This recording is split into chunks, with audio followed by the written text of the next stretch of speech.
Now, businesses in Cape Town counting the costs, we're afraid, after 2 days of very heavy swells and very high spring tides. Well, we saw homes, we saw businesses being damaged, and the National Sea Rescue Institute reported that a 93-year-old woman was killed and several others were injured. Now, the tide hit the Western Cape, it hit the Eastern Cape, as well as KwaZulu-Natal. Now, businesses at the coast say that this has been a major setback as the tourism season is set to get underway shortly. It does happen often. You get the odd wave, rogue wave that comes in, but this was just one after the other, after the other. And as the waves were coming, there goes another window, and there goes another window, there goes, and it was just a flooding nightmare. It sets me back a lot.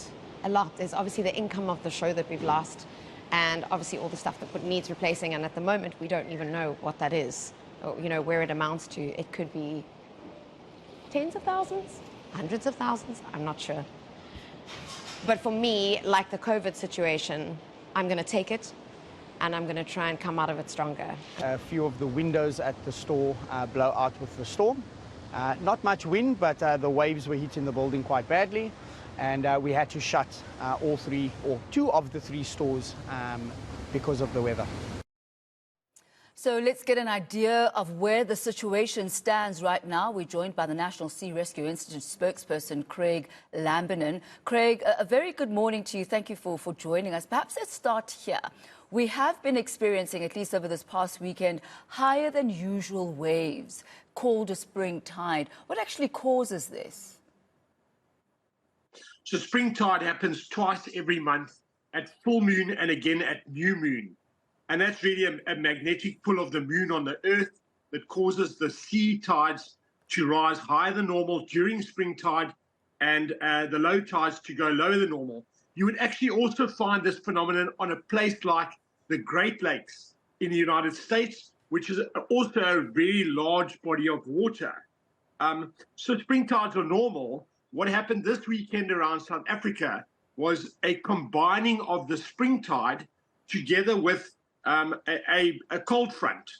And the cold front, as the South African Weather Service had alerted already from Wednesday and Thursday, alerting that there's a cold front is going to affect our coastline from literally the one end up at the top of the west coast on Alexander Bay, all the way around to north of KwaZulu-Natal. Yesterday afternoon, quite late yesterday afternoon, we had an incident at South Broom, where a restaurant was also affected adversely by the storm surge that happened. And early evening last night, from about 6 p.m. onwards, we had Alkenstrand in Richards Bay that was affected. It was literally swamped. So the wave heights, the storm surge, or the wave surging, breached the port of Richards Bay's outer harbour wall, Alkenstrand Beach, Palm Beach, and penetrated into the harbour. And there, the municipality authorities, they were very quick to react to this, together with NSRI Richards Bay, the emergency services. It's been a very quick response around the whole coastline this weekend, and we can all be very proud of that. Understandably, our thoughts are with people that have been adversely affected by this over this weekend. Most certainly. Thoughts are with them as they mop it up, yeah. Most certainly, Craig. And you mentioned there the results of two forces, one, the spring tide, and the other, the cold front. Could this somehow have been predicted, that the combination of these two would bring about, these high tides? And are we, as South Africa, properly capacitated to be able to deal with such instances? As you said, that these spring tides happen twice a month. But what happens when we've got a spring tide and another climatic condition that will then end up being more catastrophic than the previous ones that we are actually used to as a country? So 100% and full marks go to the South African Weather Service. They predicted this. They saw it coming. The alerts were all put out. Everybody was on high alert. Everyone was informed. The media were informed. And we obviously compliment the media for their alerts that they put out over this weekend. It really, one thing we can be very proud of is we've got a very, very good system of an emergency response and an alerting of public members in cases like this, way up there with the best in the world, and we can really be very proud of that as a nation.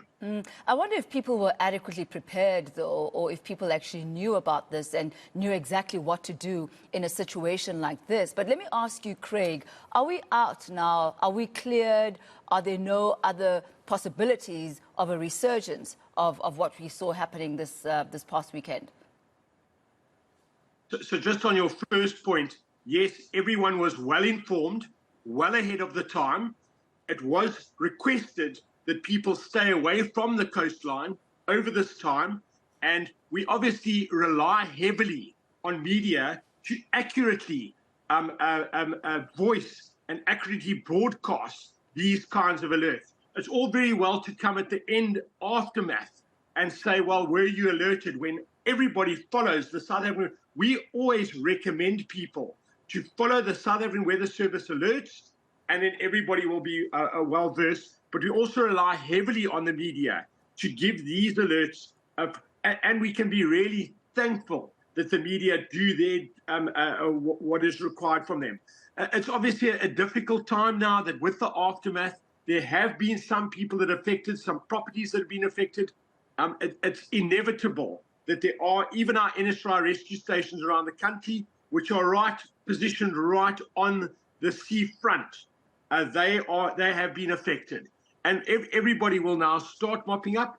And we really compliment and commend everyone for coming together in this difficult time to make sure that there weren't more loss of life or injuries based on what has happened this weekend.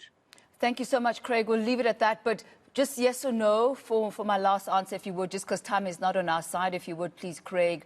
Are we in the clear now, or should we still be on alert? We'll say be on alert for the next few days, but it is starting to subside. Much appreciated. Thank you so much. That's the National Sea Rescue Institute spokesperson, Craig Lambinon.